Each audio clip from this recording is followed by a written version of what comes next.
Dear students, in this video on physical word and measurement, we will study about systems of units, SI units and some problems based on them. So let us begin with this idea of quantities, physical quantities. See, physical quantities are the quantities which can be measured by you. It can be length, mass, time, area, density, force, current, so many things. So the quantities which can be measured are called physical quantities, right?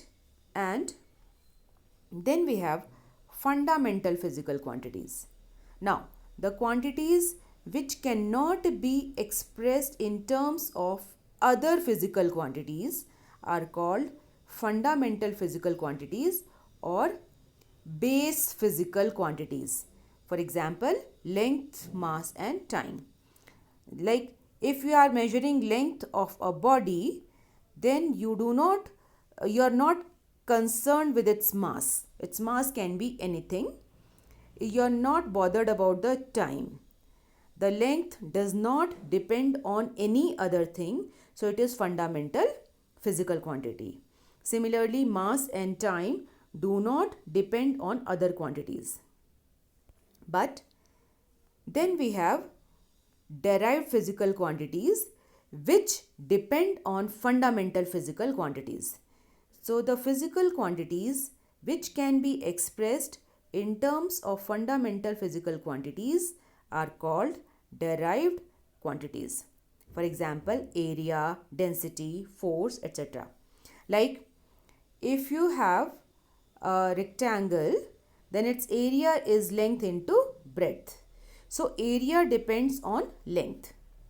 Similarly, you have to find out density, and you have a body of mass m, then its density is mass upon volume. Now, mass is a fundamental physical quantity and volume depends on length. It can be length into breadth into height. No, it can be pi r square h for cylinder. It can be 4 upon 3 pi q for sphere. So volume depends on length. So that means density depends on mass and length. So it is a derived quantity. Similarly, force depends on mass of a body and acceleration. And acceleration depends on length up and time. So now, units of measurement. Now let me take an example. If we have to measure a line, we choose a ruler. No. So I can compare the length with this ruler, say 1 times, 2 times, say 2.5 times, like this. See? Okay. So the standard length which is used to measure this length is called its unit. Now it can be anything. It can be meter, centimeter, kilometer or anything else.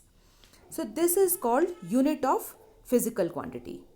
So the reference standard used to measure a physical quantity is called its unit. For example, meter, gram to measure mass, minute to measure time, or Newton. It can be day, it can be year, it can be just anything. Now, the magnitude of a physical quantity is given by relation Q is equal to NU, where U is the unit of measurement and N is its multiplier.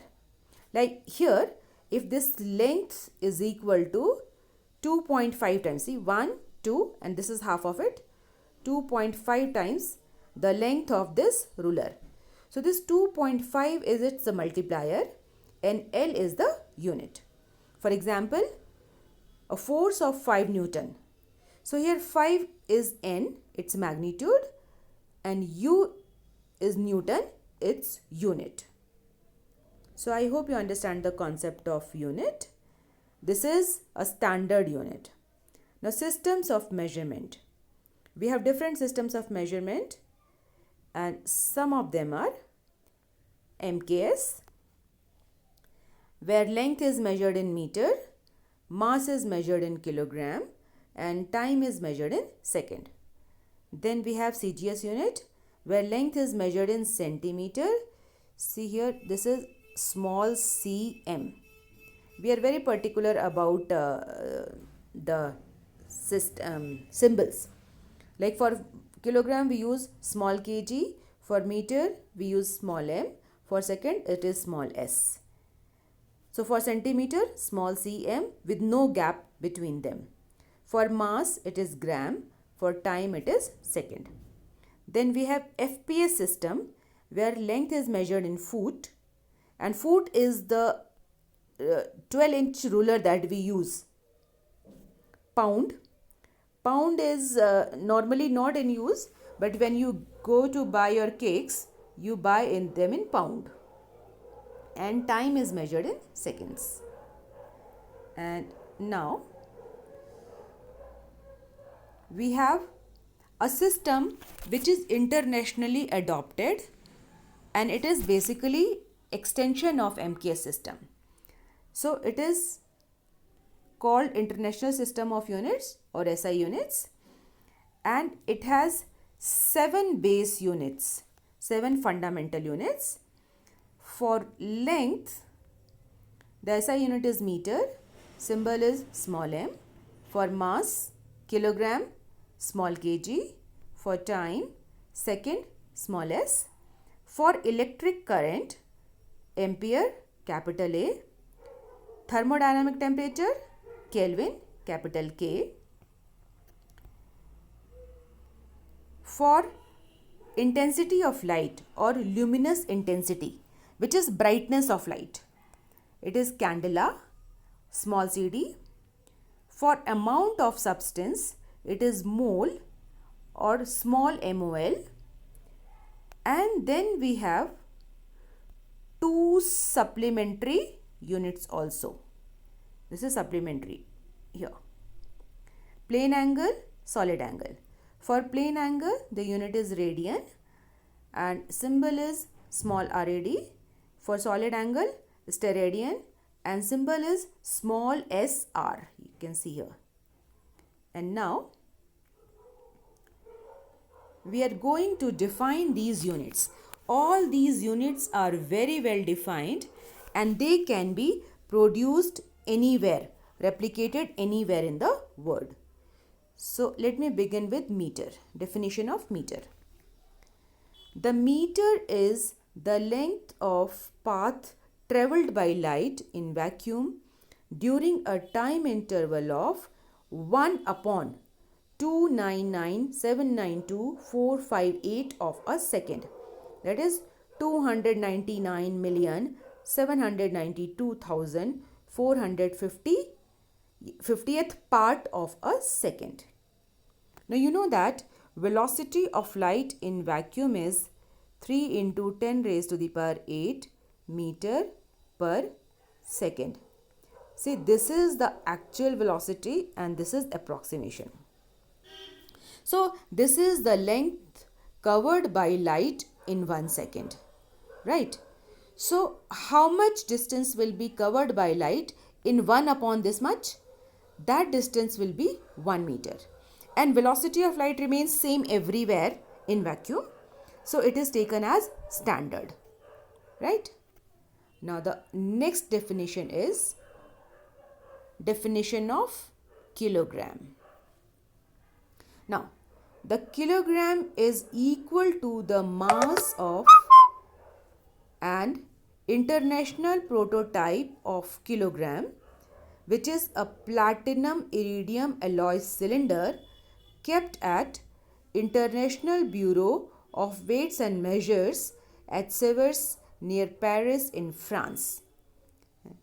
The prototype was developed and definition was given in 1889.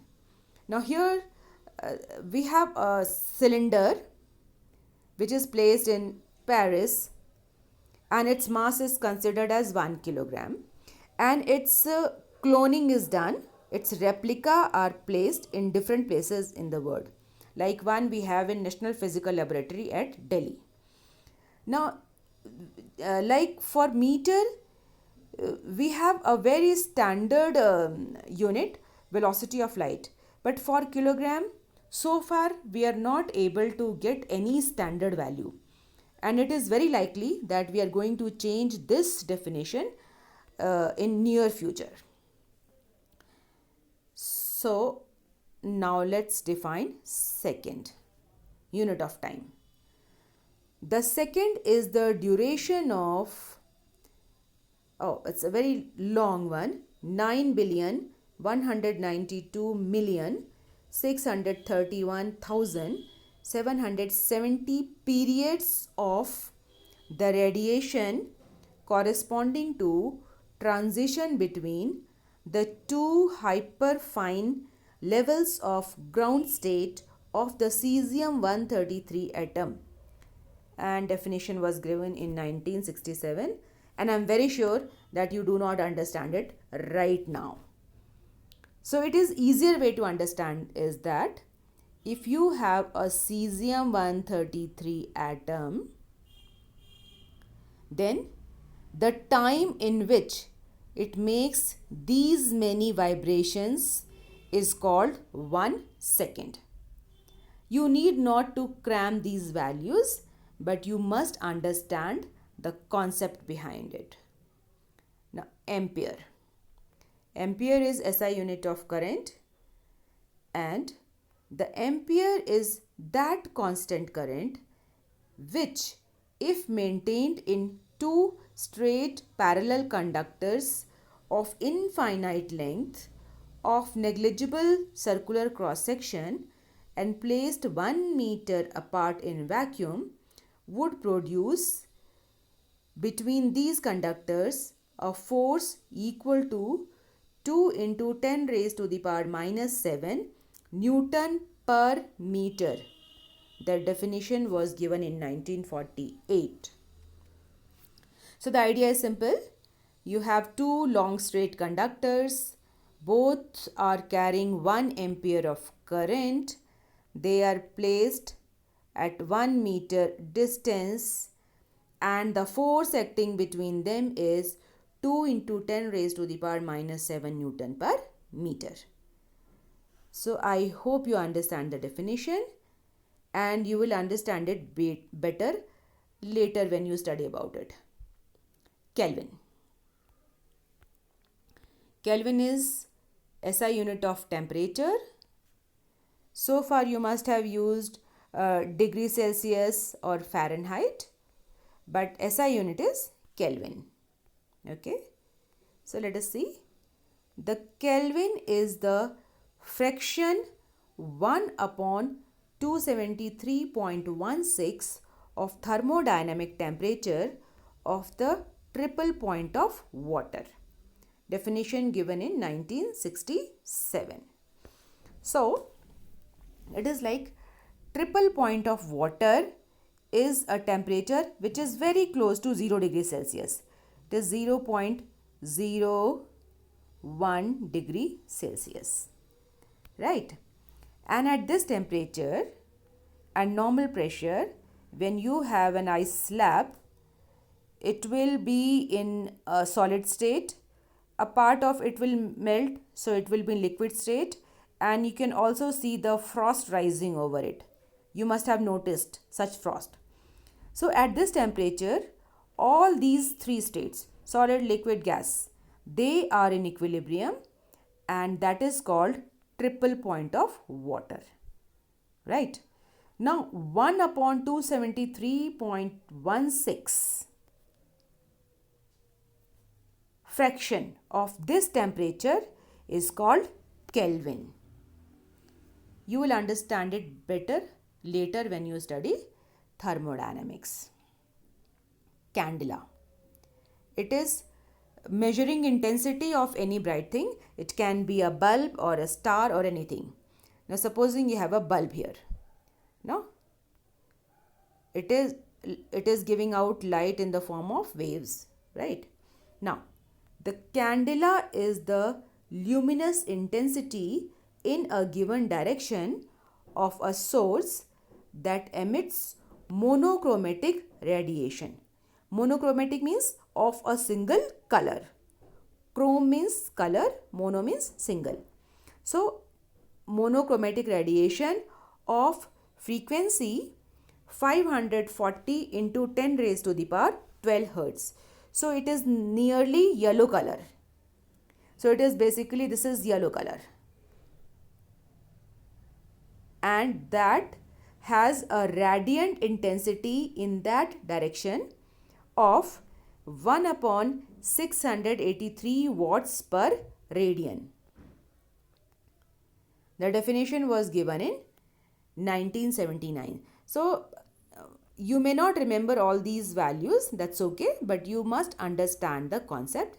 Say you have a bulb or a star or any other source of light and it is emitting, say, yellow color of which is 540 into 10 raised to the power 12 hertz in a particular direction, and if say a body is placed here, intensity is falling, this light is falling on this body, then the power transmitted to this body is 1 upon 683 watt per steradian. Okay. So I hope you understand these definitions. Mole. Mole is SI unit of amount of substance. The mole is the amount of substance of a system which contains as many elementary entities as there are in 0.012 kilogram of carbon 12 atom. Definition given in 1971. And in fact, this number is 6.02 into 10 raised to the power 23. So mass of these many entities they may be atoms, they may be molecules, they may be ions. That mass is 1 mole of that substance. Okay. Now let us talk about the supplementary units. So, the supplementary physical quantity is plane angle, and you know the definition of angle. Angle theta is the ratio of arc to the radius. So, if you have this arc S and the radius is R, then this angle theta is arc upon radius. This formula is known to you. And if we have a complete circle, if the circle is completed like, if this circle is completed like this or this one, then the total arc is this circumference 2 pi r, and the total angle at the center is 360 degree. You are familiar with it. So let us look at this one now. The angle subtended at the center by circumference theta is total arc 2 pi r upon radius r, and this r and r cancelled, so you get 2 pi, which is 360 degree. So the total angle subtended at the center is 2 pi or 360 degree. So from here, if you cancel 2 both sides, you'll get pi radian is 180 degree, or 3.15 radian is 180 degree, or 1 radian is equal to 180 upon pi degree. Okay. Now we are going to define radian. So, definition of radian. See, in this definition, you see, theta is S upon R, arc. Now, if arc and radius are equal, then you will get theta as 1 radian. Right? Now, here comes the definition. The angle subtended at the center of a circle by an arc equal to the radius is called 1 radian. So, you see here, if this arc is equal to this radius, then this angle theta will be equal to 1 radian. This is plane angle.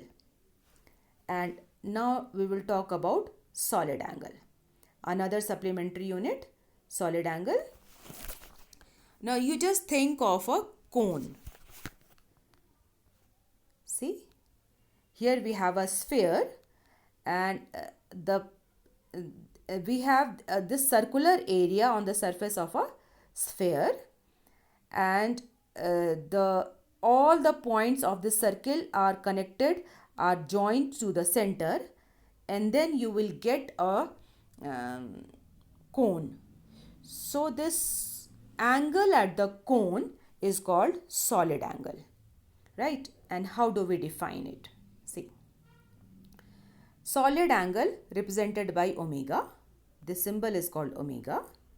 The solid angle omega subtended at the center of a sphere by an area A on the surface of the sphere is given by the ratio of the area and square of its radius. So the relation here is solid angle is this area A upon square of this radius, A upon r square. Now, if we talk about the full surface area of the sphere, then that full surface area will subtend total solid angle at the center. So the total solid angle at the center subtended by the total surface area will be equal to total surface area 4 pi r square upon r square, which is 4 pi steradian. So the total solid angle at the center of a sphere is equal to 4 pi steradian. SI unit of solid angle is steradian. And let's see how we define steradian here. Steradian, the symbol is SR. Now, when this area is equal to r square, when the area on the surface is equal to r square, then solid angle omega will be equal to 1 steradian. So, the solid angle subtended at the center of a sphere by an area equal to square of the radius on its surface is called steradian or 1 steradian. Okay. So these were the definitions of all the SI units, and let us look at the systems of unit. So what should be the properties or characteristics of system? So a system of unit is complete set of both fundamental and derived units, like SI units we have just discussed. Now, characteristics of standard units. First, it should be well defined, as we have just seen in case of SI units. Second, it should be of suitable size, should not be too large or too small. Supposing you are trying to measure the length of your pen, then you choose either centimeter, mostly centimeter, to measure its length. You will not go for meter or kilometer or something like that. So the unit should be of suitable size, or it should be easily reproducible. That means the same unit can be produced anywhere in the world without any error. It should not change from place to place. So the length of 1 meter in USA should be equal to the length of 1 meter in Delhi. No? It should not change with physical condition such as temperature and pressure. So that means the length of meter should remain same during summers and winters, or with increase or decrease of pressure. So physical conditions should not affect it. It should be easily accessible, easily available. And very important, the guidelines for using symbols of units. See, we are learning basics before learning physics. So, we have adopted certain conventions like units are written in small letters and plural forms are not used. For example, the length of certain things is say 25 meter. So we will not write 25 meters. It is wrong. Plural form is not used. And you cannot write M as capital. That is also not acceptable. Right? So what is important here is the unit should be used with small letters only and plural form is not used. For example, if we are talking about say force, 12 Newton, it will not be written as 12 newtons, no plural form. It will be not be written as 12 ns, newtons, wrong. It will not be written as 12 Newton, n cannot be capital. But its symbol is capital N. Okay, now a unit named after a person is written in small letters, but its symbol is written as capital letter. For example, unit of work or energy is joule. So when you write full name, it is with small letters, but the symbol is capital. Similarly, SI unit of force is Newton. So full name will be written with small n, but symbol is capital N. For Kelvin, with small k, but symbol is capital K.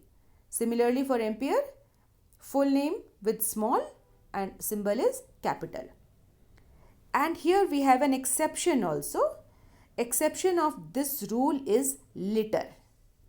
Now, liter is not named after any person, but still the symbol for liter is capital L. And this is done to avoid certain confusions. Another thing, punctuation marks are not written. We cannot put points or dots anywhere. Like, see, you know that 1 liter is 1000 cubic centimeter, cc. You will not write it as c dot c. You will simply write as cc. Similarly, say if you have 23 centimeter, you will not write it as 23 cm dot, or you cannot write it as 23 c dot m dot. So these are very important points for a physics student to note, and you have to remember also. Another thing, for derived units, spacing is required between unit symbols. Like, I have taken 45 meter per second square. See, this is unit of acceleration. So acceleration is 45 meter per second square. And we have left one space between meter and second. So the spacing cannot be reduced, you see here. In this case, there is no space between meter and second square. Look at it. So if we have derived unit like this for acceleration, then you have to leave space between meter and second. This is wrong. Here we do not have any space. Right? The spacing is required. And we do not need any spacing here. No spacing is required here. Right? Okay. Now, no spacing is left between prefix and symbol of unit. Like here, see. If the length is 21 centimeter, then centi is a prefix. You know it is prefix. So there should be no spacing between C and M. If you leave a space, then it is wrong. You cannot leave space like this. Similarly, Say you have 34 microgram. You cannot write it as 34 micro and space and gram g. No, this is wrong. Say you have 34 milligram. There should be no spacing between them. If you leave space, say supposing you write 34 milli and space and gram, then this is wrong. So if you have a prefix, then there should be no space between the prefix and the unit. And this will be clarified by one simple example here. Supposing I write meter space second raised to the power minus 1. It means meter per second. This is unit of velocity, you know that. But if I write meter no space second raised to the power minus 1, it means I have written millisecond raised to the power minus 1. See, these are two different things. When there is no space here, when no space is left here, this becomes millisecond, not meter per second. So you have to be very clear about the spacings and about the symbols which are used here. And now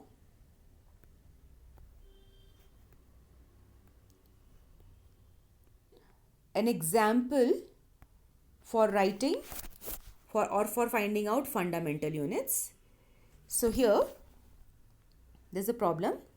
Find SI units of following physical quantities: velocity, acceleration, force, momentum, pressure, frequency, area, volume, density, relative density, work, power, charge, potential, resistance. You have done all these physical quantities. So you will do them. I am giving you few examples, starting with velocity. See, you know the relation for velocity. It is displacement upon time. So SI unit of velocity is SI unit of displacement, which is length, meter. SI unit of time is second, and it becomes meter per second. And you can just check that I have left one space between meter and second, right? And I have used small letters. Next one, acceleration. You know that acceleration is change in velocity upon change in time. See the symbol, this triangle symbol is called delta, and delta means change. So change in velocity upon change in time.